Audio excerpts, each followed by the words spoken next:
চলুন তো একবার চোখ বন্ধ করে ভাবা যাক। আজ থেকে ৫ লক্ষ বছর আগে আমাদের এই চেনা দেশটা ঠিক কেমন ছিল। আজ আমরা সেই আদিম অচেনা ভারতে এক লম্বা সফরে বেরোব। দেখব কিভাবে পাথর হাতে নিয়ে শুরু করা সেই যাত্রা এক বিরাট সভ্যতার জন্ম দিল। আর হ্যাঁ, এই যে এত সব তথ্য, এই রোমাঞ্চকর যাত্রায় আমাদের গাইড হিসেবে থাকছে AIMWBCS ক্লাসেসের অসাধারণ স্টাডি ম্যাটেরিয়াল।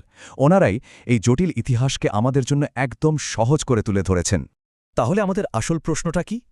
প্রশ্নটা হলো কিভাবে সেই যুগের মানুষ, যারা শুধু শিকার করে আর ফলমূল জোগাড় করে দিন কাটাত, তারা ধীরে ধীরে কৃষিকাজ শিখল, শহর বানালো, এক কথায় সভ্যতার নির্মাতা হয়ে উঠল। চলুন এই রহস্যেরই খোঁজ করা যাক। তো চলুন আমাদের এই সফর শুরু করা যাক মানব ইতিহাসের একদম গোড়া থেকে, মানে সবথেকে পুরনো আর সবথেকে লম্বা যে সময়টা, পুরাতন প্রস্তর যুগ বা প্যালিওলিথিক এজ। একে পুরাতন প্রস্তর যুগ বলা হয় কারণ তখন মানুষের জীবনের সবকিছুই ছিল পাথরকে ঘিরে। মানে আত্মরক্ষা থেকে শিকার করা পর্যন্ত তাদের একমাত্র ভরসা ছিল এবড়োখেবড়ো অপরিশোধিত পাথরের হাতিয়ার। এই জায়গাগুলো হলো এক একটা টাইম ক্যাপসুল। এই যে নর্মদা উপত্যকা, এখানে আমাদের পূর্বপুরুষদের কঙ্কালের সবচেয়ে পুরনো জীবাশ্ম পাওয়া গেছে। আবার কুরনুল বা বেলান গুহা আমাদের বলছে মানুষ ঠিক কবে থেকে আগুন ব্যবহার করতে শিখেছিল। আর ভীমবেটকার এই গুহাচিত্রগুলো, এগুলো তো সেই সময়ের মানুষের আঁকার ডায়েরির পাতা। তাহলে মোদ্দা কথা কি দাঁড়ালো? এই বিশাল লম্বা সময়ে দুটো বিরাট ব্যাপার ঘটেছিল। এক, হোমোসেপিয়েন্স মানে আমাদের মতো আধুনিক মানুষের আগমন, আর দুই, আগুনের ব্যবহার শেখা। এই দুটো জিনিসই কিন্তু পুরো খেলার মোড় ঘুরিয়ে দিয়েছিল।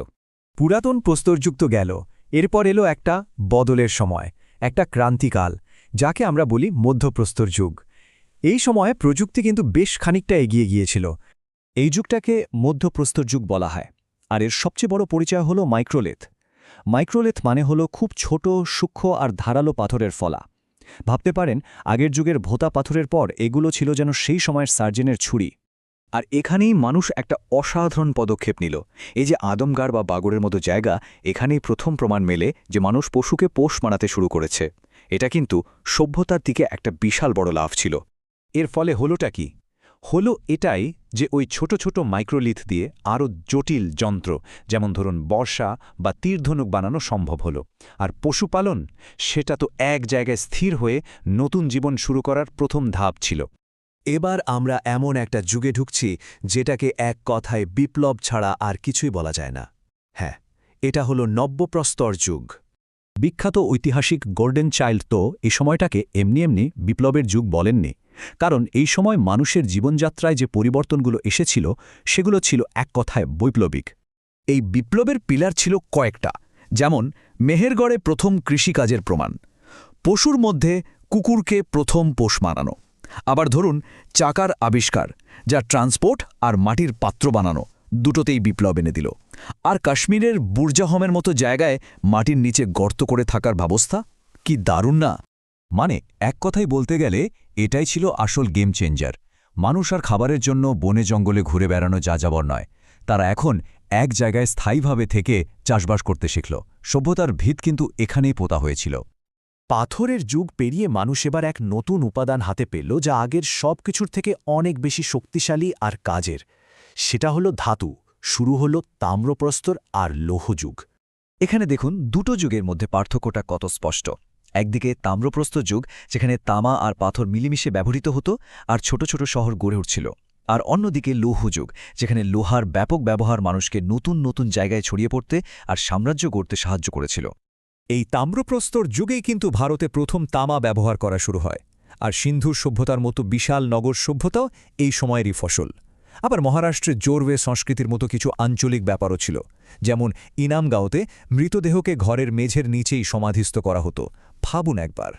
আর এর চূড়ান্ত ফলাফল হল ধাতু ব্যবহারের জ্ঞান মানুষকে বড়, জটিল শহর আর সভ্যতা গড়ে তোলার ক্ষমতা দিল। এটাই ছিল আসল ঐতিহাসিক যুগের জন্য মঞ্চ তৈরির কাজ। তাহলে এত লম্বা সফরের পর চট করে একবার ঝালিয়ে নেওয়া যাক কোন কোন প্রথম ঘটনা আমাদের এই যাত্রাপথকে তৈরি করেছে। এই যে দেখুন, চার্টটা এক নজরে সব বলে দিচ্ছে। যেমন ধরুন, যদি প্রশ্ন আসে সবচেয়ে পুরনো কৃষিকাজ কোথায়, উত্তর মেহেরগড়। প্রথম কোন ধাতু ব্যবহৃত হয়, তামা। বা ধরুন প্রথম মানব জীবাশ্ম, নর্মদা উপত্যকা পুরো বিষয়টা এক জায়গায়। এই যে দেখুন প্রযুক্তির বিবর্তনটা ঠিক যেন সিঁড়ি ভাঙা অঙ্কের মতো। শুরুটা হয়েছিল অপরিশোধিত পাথর দিয়ে, তারপর এলো আরও উন্নত মাইক্রোলেথ, তারপর আরও মসৃণ পালিশ করা পাথর, আর তারপরই ধাতুর আগমন, প্রথমে তামা, শেষে লোহা, একটার পর একটা ধাপ পেরিয়ে এগিয়ে যাওয়া। সুতরাং আগুনকে বশ করা থেকে শুরু করে ধাতু গলানোর মতো জটিল কৌশল আয়ত্ত করা পর্যন্ত এই যে লক্ষ লক্ষ বছরের দীর্ঘ সফর, এটাই ভারতীয় উপমহাদেশে এক মহান সভ্যতার ভিত তৈরি করে দিয়েছিল। এই প্রাচীন যুগগুলো তো ভিত্তিটা তৈরি করে দিয়ে গেছে, কিন্তু আসল প্রশ্নটা হলো তাদের রেখে যাওয়া সেই উত্তরাধিকার, সেই আবিষ্কারগুলো আজকের ভারতে, আজকের উপমহাদেশে কতটা আর কিভাবে বেঁচে আছে। এটা কিন্তু ভাবনার বিষয়, তাই না?